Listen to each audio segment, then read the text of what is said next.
E eu convido já os irmãos para abrirem suas Bíblias no livro de Josué, capítulo de número 16. Nós vamos ler 3 versículos. É um trecho que fala ainda de herança das tribos, a repartição das tribos que foi feita nos dias de Josué. E aqui o capítulo 16 especifica a tribo de Efraim.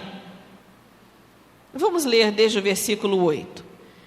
De Tapua vai este termo para o ocidente, ao ribeiro de Caná, e as suas saídas no mar. Esta é a herança da tribo dos filhos de Efraim, segundo as suas famílias. E as cidades que se separaram para os filhos de Efraim estavam no meio da herança dos filhos de Manassés. Todas aquelas cidades e as suas aldeias. E não expeliram os cananeus que habitavam em Gezer. E os cananeus habitaram no meio dos efraimitas até o dia de hoje. Porém, serviam-nos, sendo-lhes tributários. Amém. Que o Senhor abençoe a leitura da sua santa palavra. Este perigo, o Senhor me deu a oportunidade de rever neste período último em Israel. Deus nos deu a oportunidade de estar lá nos meses de setembro a dezembro, e foi uma experiência gostosa, uma experiência rica. O Senhor abriu a porta para 3 cursos. A irmã Ieda, minha companheirinha de viagem, uma irmã metodista, serva de Deus, muito dedicada, também bacharelou-se em hebraico, e ela aguardou um pouquinho eu fazer um outro caminho acadêmico, até que pudéssemos viajar juntas. Alugamos um cantinho, o Senhor já tinha preparado uma kitnetzinha, um estúdio, e chegamos lá, graças a Deus, tudo muito limpo, muito gostoso, bem pequenino, irmãos, bem pequenino. E aluguel feito através da internet. Nós não tínhamos ideia de onde nós estaríamos exatamente. Vimos o mapa, vimos a localização aproximada, mas nós não sabíamos que íamos ser quase vizinhas do Benjamin Netanyahu e do Shimon Peres, do primeiro-ministro e do presidente da República. Nós estávamos no miolo de Jerusalém, perto da grande sinagoga, perto do Sinédrio, perto da agência judaica. O Senhor nos colocou no lugar central. Todos os dias passávamos na calçada da casa do Benjamin Netanyahu. Eu dizia, irmã Ieda, isso não é à toa. Se o Senhor queria nos dar uma dica, orem pelo governo de Israel. Eu acho que a dica já está escrita, anunciada, trombeteada, porque o Senhor nos plantou num lugar extremamente central, nos abençoou com os recursos para fazermos os cursos, 2 cursos de línguas, um curso de Tanar, especificando, focando mais na Torá, nos 5 primeiros livros, todo em hebraico, com um historiador, e foi algo gostoso, porque nos leva a uma postura de mais humildade, de mais carinho pela palavra, aquela consciência que cada um de nós tem a cada dia, irmãos, de que nós não sabemos nada, que precisamos crescer, que precisamos aprender. E justamente nas conversas com algumas dessas pessoas, alguns professores, eu pude ver essa mesma postura dos filhos de Efraim. Não é mais a postura da geração que hoje tem 60, 70, 80 anos. Não é a postura daqueles que foram contemporâneos de Sharon, de Moshe Dayan, mas uma postura que hoje eu sinto em alguns judeus de seus 30 e poucos, 40 anos, ou seja, uma outra geração, seus pais foram pioneiros, eles já deram continuidade ao processo. Uma autoconfiança, uma confiança firmada no exército, na estratégia, nos recursos econômicos, nos recursos tecnológicos. Uma postura diferente. Eu lembro de um deles conversando comigo: olha, mas foram lançados tantos mísseis, e não caíram aqui, não caíram ali, realmente é algo especial. Houve um ano que foram lançados 400 mísseis, só um caiu em cima de uma laje que estava para ser derrubada, ou seja, até prestou um serviço. Mas são muitos mísseis. E quando ele falava da proteção, ele disse: há uma rede de proteção sobre Israel, há um véu de proteção. E eu perguntava: e que véu é esse? É o véu da tecnologia. Eu disse: que pena, não é o véu da tecnologia, é a mão do Senhor, é a proteção que vem do Senhor, do guarda de Israel. Ele disse: mas Deus usa tudo e todos. Ele é Senhor, Ele é soberano, mas não custa abrir os lábios e prestar honra àquele que deve receber toda a honra. Porque até as chuvas, irmãos, nós tivemos lá no período em que em Israel se faz oração para que as chuvas caiam. E orava-se nas casas, nas sinagogas, nas reuniões. E quando começou a chover, o presidente foi em rede nacional, à televisão, para agradecer a todos os que oraram pela chuva, porque Deus ouviu, atendeu e derramou chuva. Que coisa boa isso, reconhecer que é a mão de Deus, que não somos nós. A Bíblia nos ensina que a soberba, ela precede a ruína. Então é algo que causa um certo temor, ver a postura não de todos, mas de alguns, em não reconhecer que tudo que acontece, que a própria existência de Israel só se deve à mão do Todo-Poderoso. Ainda bem que esses que têm essa postura mais resistente a reconhecer que tudo faz parte de um agir de Deus, não representam toda a população. Até porque o sobrenatural está nas ruas. Andava-se em Israel alguns anos atrás e via-se sobretudo judeus locais ou judeus vindo da Europa Oriental, judeus ortodoxos, Hassidim, com suas roupas pretas, seus chapéus. E agora você anda pelas ruas e você vê judeus vindos da China, falando chinês pelas ruas de Jerusalém. Você vê judeus etíopes, já não estão mais de preto, porque os etíopes não vão abrir mão das suas cores. Então estão lá de verde, estão lá de amarelo, estão lá de laranja. E agora estão chegando os filhos de Manassés, os judeus localizados no norte da Índia. Só a Embaixada Internacional Cristã ajudou a trazer nos últimos anos cerca de 300 filhos de Manassés, mas ainda faltam 7.000 para regressarem a Israel. Estão vindo, irmãos, e vêm, irmãos, do norte da Índia. Eles vêm com suas roupas verdes, vermelhas, laranjas. Israel está ficando colorido. E você anda pelas ruas, você ouve passar um falando em russo, ouve passar outro falando em Yiddish, outro passa falando chinês, outro passa falando alemão, outro passa falando inglês. É algo como que uma representação de todos os povos, de todas as línguas, de todas as nações, no mesmo lugar. A existência de Israel é fruto da mão de Deus e do controle de Deus. A convivência com aquelas fronteiras em situação tão difícil, irmãos, só acontece pela misericórdia de Deus. Os irmãos certamente têm acompanhado o que está acontecendo na Síria, em guerra civil. Não é guerra com Israel, irmãos, é guerra civil. Então é uma luta interna.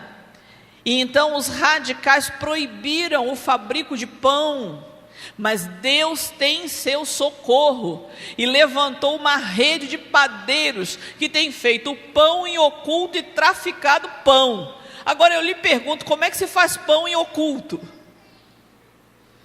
Porque pão é algo que se faz e o cheiro inunda o lugar todo. Mas Deus também sabe ocultar o cheiro do pão.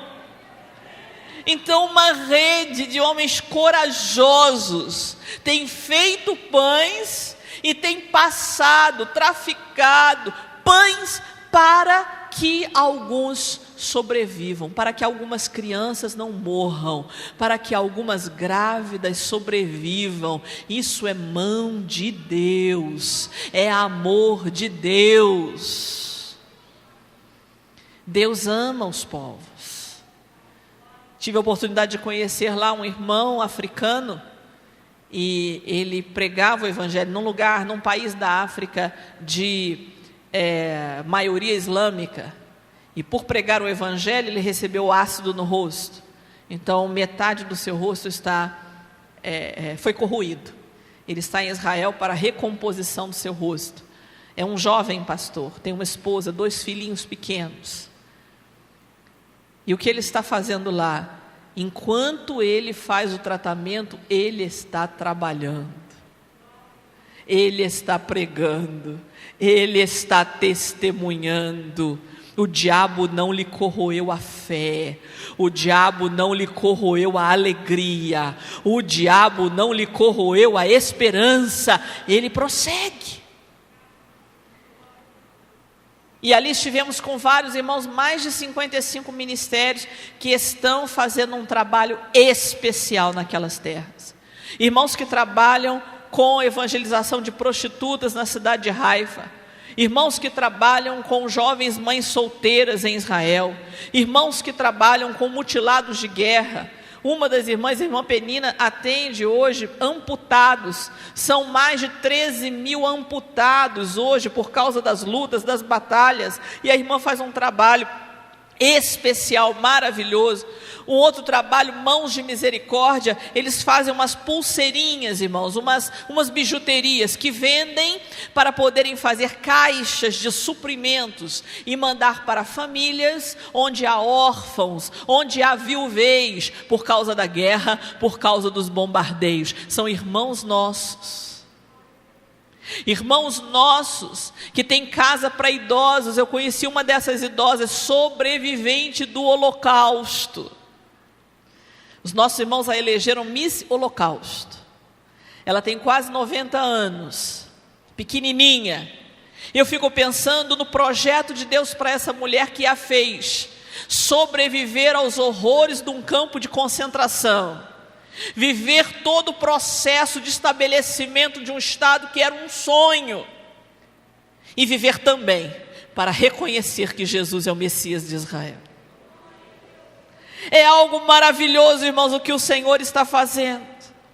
Então nós não podemos nos comportar como esses efraimitas, que debaixo de uma ordem de Deus de expelir todos os cananeus que habitavam em Gezer, deixaram ainda alguns cananeus, sob uma justificativa. Eles vão ficar aqui, mas eles vão nos servir. Eles vão ficar aqui, mas eles vão nos pagar tributo. Eles vão ficar aqui, mas vão nos pagar impostos. É um pensamento estranho, mas que está se tornando comum em alguns corações, não aqui, em nome de Jesus. O mal está no nosso meio, mas está sob controle. Eu posso avançar em ver esse, aquele outro programa de televisão. Eu posso ver sem me contaminar, porque eu tenho o controle. Eu posso avançar um pouquinho mais em alguns sites na internet, porque eu creio em Deus e eu mantenho o controle. Eu posso caminhar um pouquinho mais naquele relacionamento, porque eu sei até onde vou. Eu sei que há algo ali que não agrada a Deus, mas eu mantenho tudo sob controle. Eu não estou a serviço do mal, é o mal que está a meu serviço. Eu não sou tributário dele, é ele que me presta tributo. Algum prazer, alguma satisfação, alguma alegria, mas eu tenho o controle. Esse pensamento não é real. Esse pensamento é muito perigoso. Esse pensamento tem destruído muitos. Esse pensamento tem levado alguns que querem se livrar de vícios à ruína, porque acham que apenas um cigarro não os fará voltar ao vício, que apenas um pequeno copo não os fará cair em desgraça, que apenas mais uma experiência não os fará voltar ao poço do abismo. Afinal, quem tem o controle? Uma das coisas várias coisas me impactaram, mexeram comigo nesse tempo em Jerusalém. Mas uma das coisas que eu aprendi foi que o Mar da Galileia, que eu sempre soube que era um lago de água doce, não é de água doce. Oh, que coisa séria! Não é! Não é. E aí o estudioso me explicou, não é água doce, é água salobra. Eu disse, não, a água com minerais, assim, salobra, é o Mar Morto, nós estamos falando de dois mares diferentes. Não, o Mar da Galileia. Mas escuta aqui, o Mar da Galileia não é o grande reservatório de água doce de Israel, como uma grande cisterna. Eu sempre aprendi isso. Eu disse, só que não é da natureza daquelas águas serem doces. Acontece que lá, no Mar da Galileia, os minerais não ficam misturados à água. A profundidade, a largura, o mistério de Deus naquele lugar é de tal forma que os sais ficam submersos, ficam na profundeza.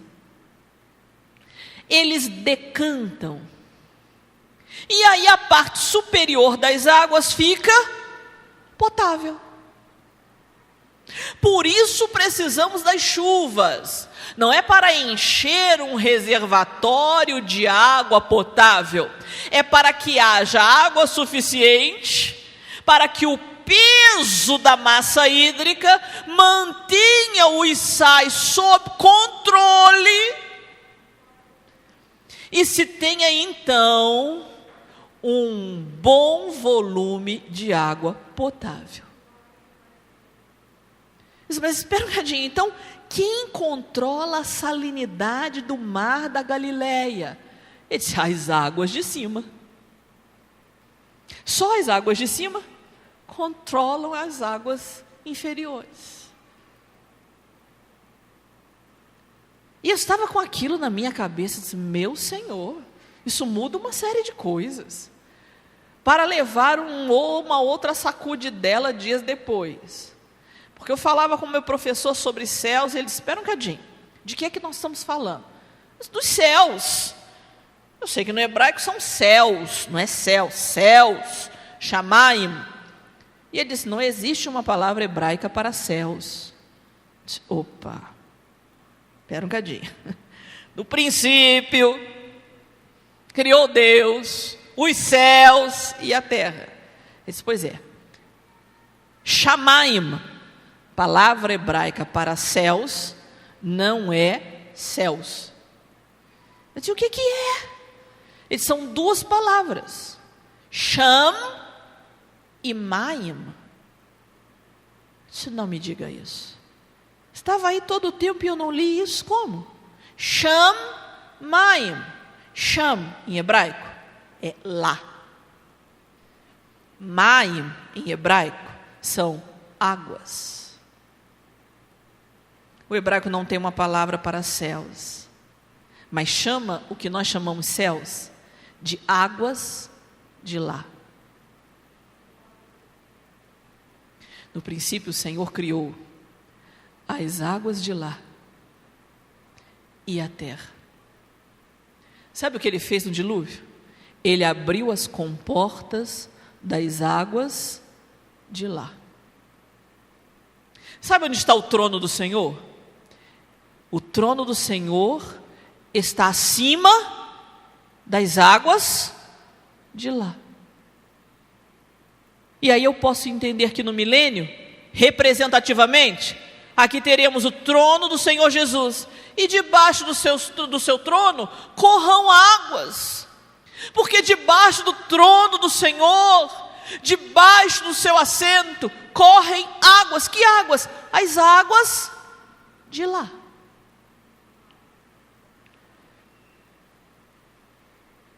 E aprendi que mesmo as águas mais limpas, mais saudáveis dessa terra, mesmo as fontes de água viva só existem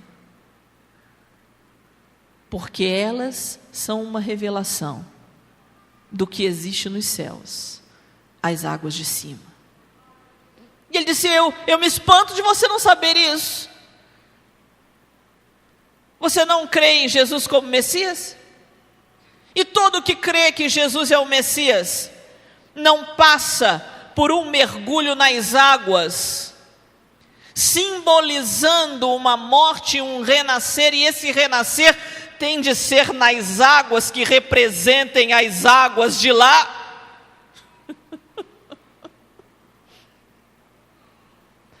A gente vai aprendendo, né, irmãos?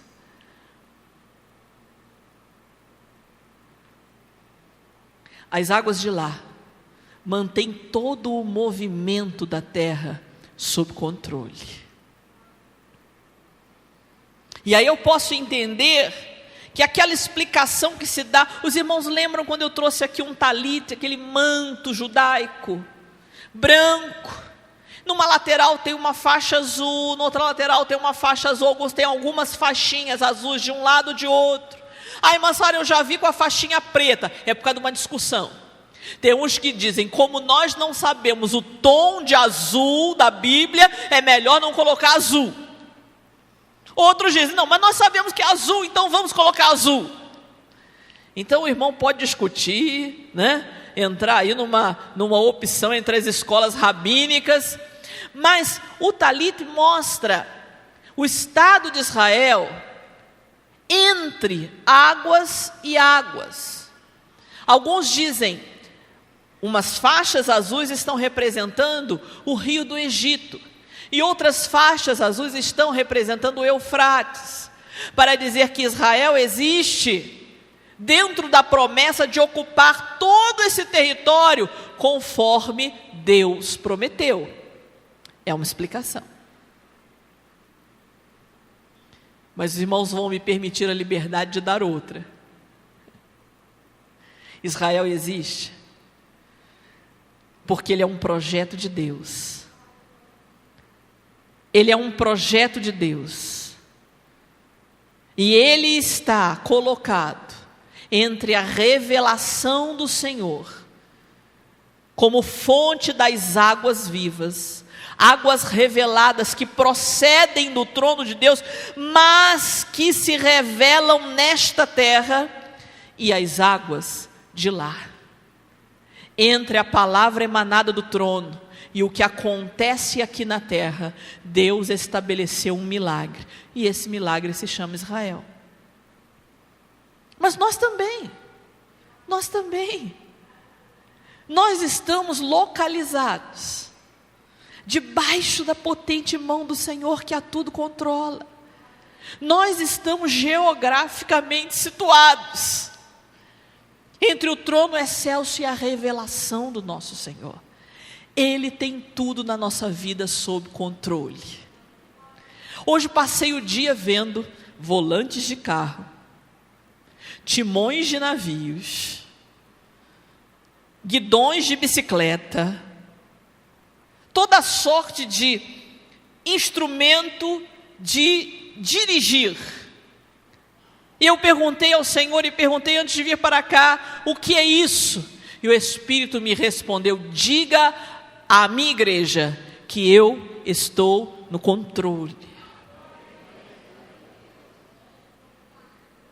Irmãos, nós só conseguimos chegar a Israel porque Deus estava no controle. Logo na chegada, a irmã Ieda foi chamada para um interrogatório em hebraico que durou horas. Ela que tinha um certo receio de falar hebraico, precisou falar logo na chegada a Israel. E passamos ali horas de muito temor, porque ela poderia ser proibida de entrar em Israel. E eu não ficaria lá sozinha, não era o que Deus tinha nos mostrado. Então eu estava do lado de fora, eu escutava a conversa e eu nada podia fazer. Foram horas de interrogatório, ela procurando responder, e ali nós estávamos em oração, separadas por uma parede, uma porta, mas ligadas em espírito. Eu disse: Senhor, Tu tens o controle de todas as coisas. Controla esse homem, Senhor, esse homem que está interrogando, que está sendo tão duro. Nós não viemos aqui para prejudicar, nós estamos aqui para ser bênção. E ele voltou a perguntar à nossa irmã: olha, eu até agora ainda não entendi, a senhora ainda não me deu uma resposta convincente. Por que a senhora está aqui? Por que quer ficar meses? Por que quer estudar hebraico? E a Ieda, já cansada de dar respostas, ela deu uma resposta de quem já estava esgotada. Ela disse: eu vim porque meu marido deixou. E ele disse: por que a senhora não falou logo? Eu disse: Ieda, nós estamos no Oriente. Se nos questionarem de alguma coisa, o que vocês estão fazendo na rua? Meu marido mandou. Por que vocês estão dizendo? Foi meu marido. E está tudo resolvido. É só terceirizar para o marido a responsabilidade aqui, o negócio está bom. E conseguimos entrar, irmãos. Conseguimos chegar aos nossos irmãos. Eu dizia: Senhor, Tu sabes toda a caminhada, as lutas. E o que o Senhor quiser que nós façamos aqui, eis-nos aqui. E Deus nos guiou tanto para os cursos quanto para os ministérios. E nós ficamos bem ligadas ao ministério da Torre de Oração, o irmão On e Tikva. E foi muito especial, é uma torre de oração 24 horas. E nós estávamos lá quando eu recebi uma oferta, o irmão disse: olha, 3 meses eu vou mandar o mesmo valor de oferta, R$3.000. Eu disse: bênção. E chegou a oferta, e quando chegou e caiu na minha conta, o Senhor disse: só que ela não é tua. Amém, Jesus, glória ao Teu nome. Se para quem é, Senhor? Para os meus ungidos que estão chegando. E se aqui eu entrego? A Tikva. E lá fui eu. Tikva é esperança, e é o nome dela. Lá fui eu à torre de oração, a irmã Tikva está aqui. O Senhor mandou entregar nas suas mãos, e é para os ungidos dele que estão chegando. Ela: glória a Deus, Deus vai mostrar quem são. E da outra vez que fomos, também já com a outra oferta, ela disse: irmã Sara, 7 anos nós temos orado para Deus nos dar um filho. Até porque entre os judeus são muitos filhos, é muita criança, irmão. A gente vê na rua a quantidade de criança. Tem carrinho com um do lado do outro, tem carrinho com um em cima do outro. Tem um que é um em cima do outro, ainda tem um lugarzinho antiderrapante para umzinho ficar em pé atrás com um cintinho de segurança. Então, normalmente vão em 2 andares, mais um atrás e um na barriga e outro no canguru com o pai e a fileirinha toda. E eles sem nenhum filho, e alguém dizendo: eles agora são judeus messiânicos e Deus os puniu não dando a eles filhos. 7 anos, já era para eles estarem pelo menos, uma meia dúzia. Ele disse: Deus me abençoe, eu estou grávida. Eu disse: glória a Deus, irmã, agora tem a segunda oferta aqui, o Senhor mandou para os ungidos que estão para chegar. E quando nós fomos entregar a outra oferta, disse: irmã Sara, eu estou esperando gêmeos. Então já sabemos quem são os ungidos. Então, irmã, é para a irmã gastar isso aí com o enxoval das crianças. Porque o Senhor está no controle de todas as coisas, irmãos. Ele está no controle. Estivemos com os nossos irmãos em celebrações, fizemos uma noite de celebração no deserto, em En-Gedi, e depois uma das organizadoras comentava: graças a Deus, irmã Sara, mais um ano em que celebramos a Deus no deserto, e ninguém foi picado de cobra nem de escorpião. Glória a Deus que a irmã não avisou isso antes. Deus tem o controle. E nós esquecíamos às vezes de certas rotinas em Israel. Chegou um Shabat e nós esquecemos de comprar pão. Eu estava sem comer pão por causa da dieta, mas a minha companheira comia o pão. E era sexta-feira, depois de 4 horas tudo estaria fechado, nós perdemos o horário. Entrou o Shabat, como é que nós íamos comprar pão? Não tem nada aberto no Shabat. Tudo dorme, tudo fica tranquilo, tudo fica silencioso, não tem ônibus, não tem carro, não tem nada. É Shabat. E nós estávamos andando, vamos à oração, vamos caminhando até o lugar de oração. E quando íamos caminhando, veio uma moça na nossa direção. Ali em Jerusalém, ela veio com 2 pães trançados. Pães pequenos assim. E entregou um para mim e outro para Ieda. Eu disse: o que é isso? É pão para vocês. Eu disse: mas quanto é? Eu disse: não é nada. Eu apenas vim entregar o pão para vocês, para que vocês não fiquem sem pão. E a Ieda disse: irmã Sara, você está em dieta, você vai comer esse pão? Eu disse: eu comeria 10 desses. Eu ia deixar de comer um pão desse. Deus tem o controle, irmãos. Nós nos perdemos numa rua grande lá de Jerusalém. Estávamos na rua certa, mas na direção errada. E íamos para o culto com os irmãos, mas fomos na direção errada. E a rua muito comprida, nós íamos nos distanciando cada vez mais. Veio um rapaz correndo ao nosso encontro: olha, vocês querem chegar em tal lugar, não é? Vocês estão na rua certa, mas na direção errada. Vocês têm que seguir aqui, virar, seguir até aquele ponto mais ou menos, aí dobra ali e vocês vão estar. Eu disse: meu filho, quem é você? Eu sou um dos voluntários. Mas voluntário de quê? Eu sou um dos voluntários, estou servindo. E saiu correndo. Devia ter mais brasileiro perdido por lá. E ele tinha de prestar serviço. Deus está no controle. Deus nos dá tudo a seu tempo. O pão, o recurso, a força. Ele nos dá até o riso no tempo certo. Nós não ficamos lá distantes dos problemas que aconteciam aqui. 2 senhoras, 2 avós, 2 mães. E nossos filhos, nossa família, nos deu a grata satisfação de participar dos problemas que aconteciam aqui no Brasil. E de vez em quando vinha uma noticiazinha, né, na internet, no e-mail, no Skype. E aquela noite em especial nós estávamos muito preocupadas. A filha da Ieda tinha perdido o emprego, estava iniciando um processo depressivo. Eu recebi a notícia de um pastor com uma luta muito séria. E nós oramos, nossa caminhada era orar, estudar e estar com os irmãos. E quando nós fomos dormir, nós estávamos sob o peso daquele clamor, daquelas intercessões. Mas não era apenas aquele peso de ordem espiritual, era peso na alma. E quando já íamos nos despedindo para dormir, naquele Shabat tão silencioso, a Ieda viu um rato. Era um rato enorme, irmãos. Era algo assim de uns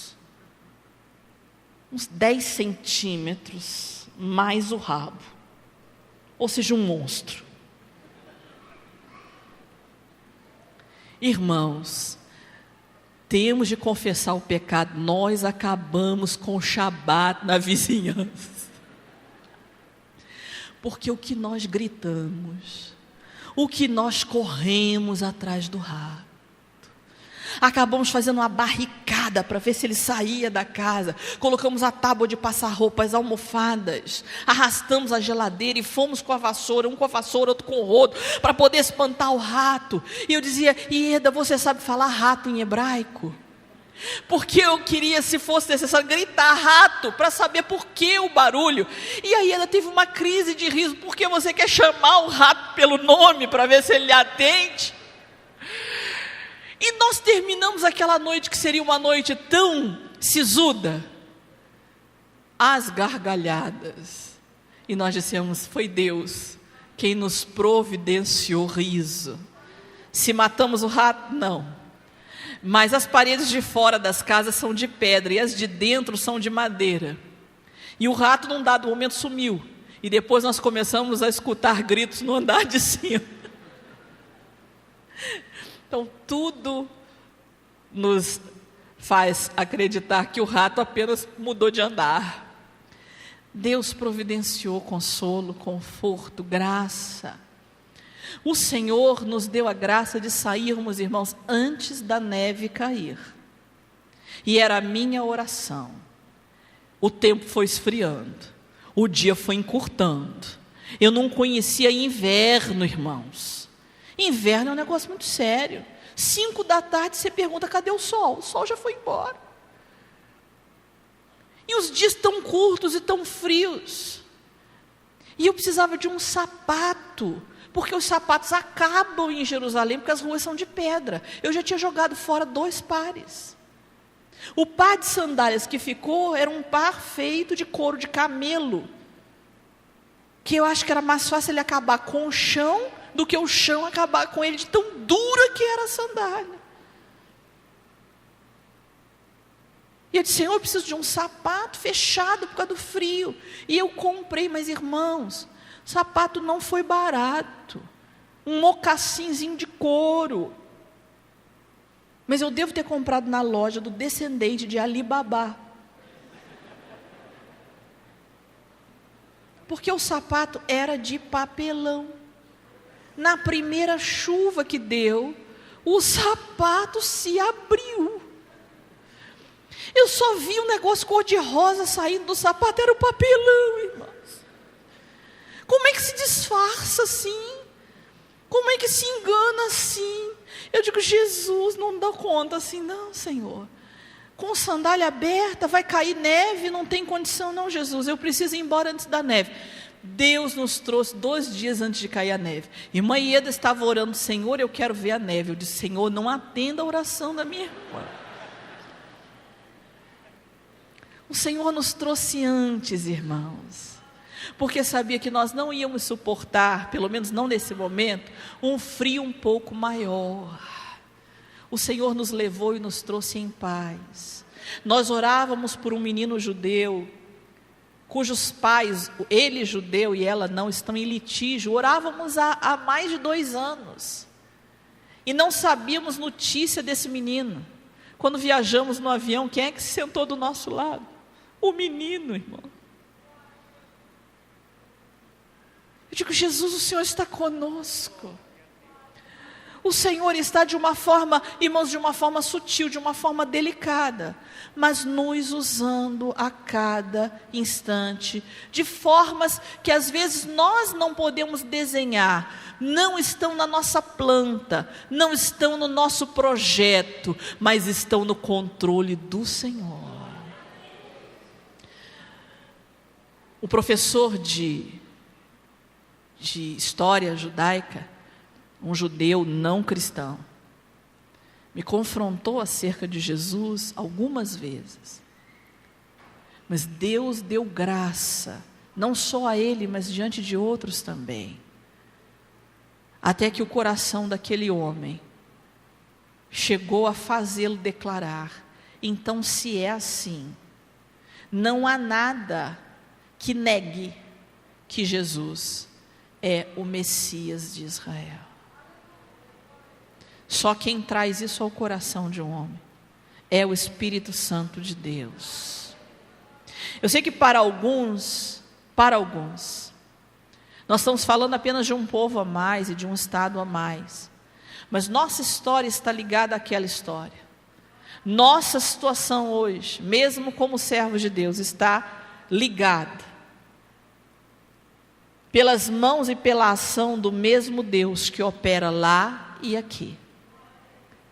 E se ainda vemos muitos corações endurecidos, também vemos muitos quebrantando, reconhecendo, aceitando que só há um Deus e que o Messias se chama Jesus e que ele veio e morreu e derramou o seu sangue.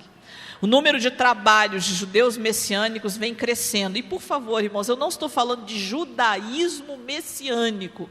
Eu estou falando de ser judeu e de crer que Jesus é o Messias. Não estou falando em ficar amarrado a uma religiosidade ou a uma tradição histórica, mas a ser livre em Cristo Jesus, a entender que Jesus cumpriu toda a lei e que agora nós podemos viver a vida que temos na graça que nos concede o Senhor nosso Deus.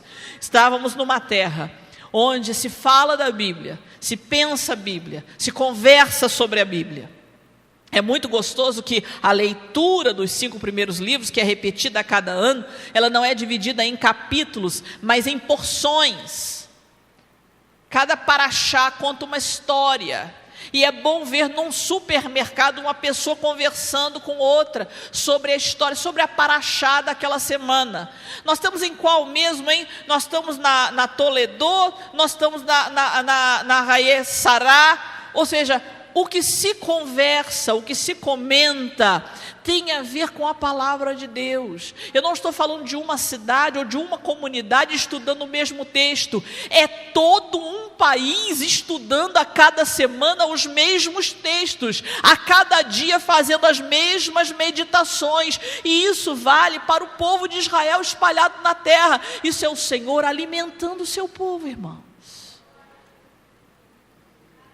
E quando o professor de história perguntou sobre os judeus no Brasil, eu disse: há muitos. Você está falando dos ortodoxos, você está falando do Bom Retiro em São Paulo. Não estou falando desses, não. Eu estou falando dos de Sefarad. Como assim os que vieram da Península Ibérica? Aqueles cujos ancestrais foram perseguidos, alguns deles mortos na Inquisição, e deixaram uma descendência que veio para o Brasil, veio para a Argentina, veio para países da América Central, os Anusim.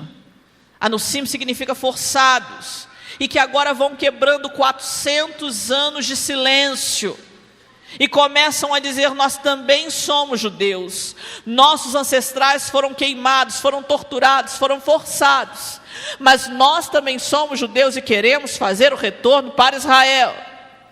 E ele disse: mas não há como nós identificarmos a tribo. Ele disse: não há mesmo. Por isso é que o profeta Obadias disse que de Sefarad viria uma multidão que habitaria o Negev, porque os de Sefarad vão habitar o Negev, e muitos desses estão entre nós, estão pertinho de nós, e o Senhor vai levá-los, irmãos, porque é bíblico. E tem muita gente que começa a se interessar por ser judeu, e às vezes nós pensamos: será que está em movimento judaizante? Por favor, irmãos, ao invés de levar o sujeito para uma sinagoga, leva a Jesus Cristo, apresenta a Cristo esse crucificado. E se enquanto você está apresentando a Cristo, ele também está se entendendo como judeu, não fique aborrecido não. Ele não tem de ser praticante do judaísmo, ele pode ser um anusim, um descendente de judeu, pentecostal, nascido de novo, clamando, louvando ao Senhor aqui mesmo conosco. E quando ele falou comigo: você está falando de quantos? De 1.000? De 2.000? Não, pode subir a cifra. Você está falando de que de 1 milhão? Pode subir. Porque aqui no Brasil, cada 3 que vieram colonizar, 2 eram judeus. Então hoje os pessimistas falam que há no Brasil cerca de 10 milhões de anusim. Já a professora Anita Novinsky, especialista da USP, fala em 20 milhões de anusim. E ele bateu as mãos na cadeira e abriu os braços e disse: mas então a solução está aí. O governo de Israel se pergunta: quem povoará o Negev? Disse: então mande o governo de Israel ler o profeta Obadias. Os de Sefarad habitarão as cidades do sul. No original, habitarão o Negev. Irmãos, esse movimento já começou. é um povo. Porque desses, os que não se converterem, os que não fizerem parte do corpo de Cristo, depois da nossa partida pelo arrebatamento, serão perseguidos e precisarão retornar a Israel. É a palavra de Deus se cumprindo.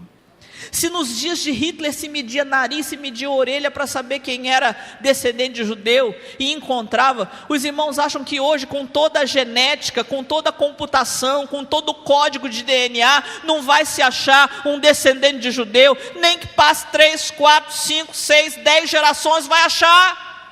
Porque o Senhor disse e prometeu que reuniria o povo que Ele espalhou dentre as nações e os levaria de volta. Mas essas coisas não pertencem a nós, mas estão no controle de Deus. O Deus que controla as águas do mar da Galileia, o Deus que controla a chuva e a neve, o Deus que controla a entrega do pão, o Deus que controla o ser humano, não tem o poder do controle em suas mãos. Por pensar que tem, o homem fica ansioso. Por pensar que tem, o homem fica depressivo. Por pensar que tem, o homem se estressa. Por pensar que tem, o homem cai em melancolia. Pois então liberte-se dessa ansiedade, liberte-se desse estresse, liberte-se dessa melancolia e troque essa expectativa pela visão do timão, do volante, do guidão nas mãos do Senhor. É interessante, irmãos, que de outra forma e com outra palavra, Deus já me mandou dizer nesta mesma igreja que o controle está nas mãos de Deus. E quando Deus fala mais de uma vez uma coisa, Ele quer que nós comamos aquela palavra, vivamos aquela palavra, e não saiamos daquela palavra. E quando a coisa pressionar, não diga, eu estou aqui com forças para resolver. Responda mais como José, existe um Deus no céu. Existe um Deus no céu.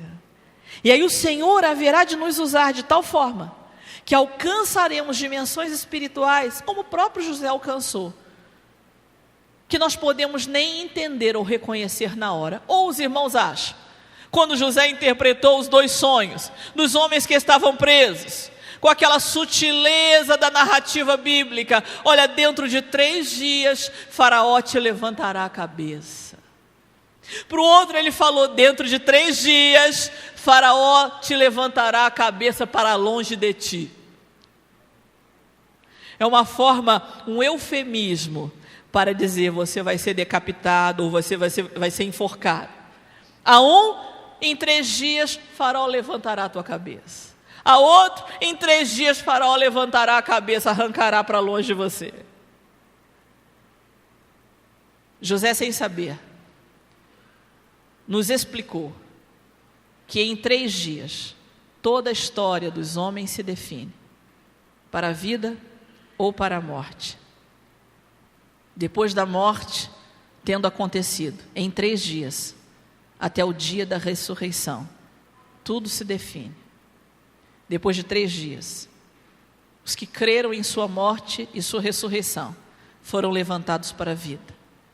Depois de 3 dias, os que não creram, até hoje, perdem a sua vida e abraçam a perdição eterna. 3 dias definem vida ou morte. E José apontava um momento na história em que isso aconteceria. E 3 dias traria o resultado para a vida de cada descendente de Adão. José não tinha o controle daquilo que ele dizia. Não sabia que suas palavras iam romper tantas eras e chegar até nós, passando pelo Calvário. Mas até das palavras que cada homem profere, Deus também tem o controle. Nenhuma folha cai da árvore sem que Deus tenha o controle. Há pessoas aqui nesta noite que estão fazendo propósitos com Deus. E nessa noite o que eu posso lhe dizer é aquilo que Deus me revelou. Deus não perdeu o controle dessa situação, está nas mãos dele. Ainda que agora algumas coisas possam parecer não fazer sentido, Deus tem o curso da história nas mãos, e Ele sabe manter até mesmo a salubridade das águas debaixo do peso das águas que procedem do seu trono. Mas está acontecendo, mas há algo de ruim, mas há algo que não soa bem, há algo que eu não posso beber, há algo que eu não posso sorver. Deus tem o tempo até de tirar, mas até lá está sob controle dele. Não seu, não meu, não dos efraimitas, mas de Deus.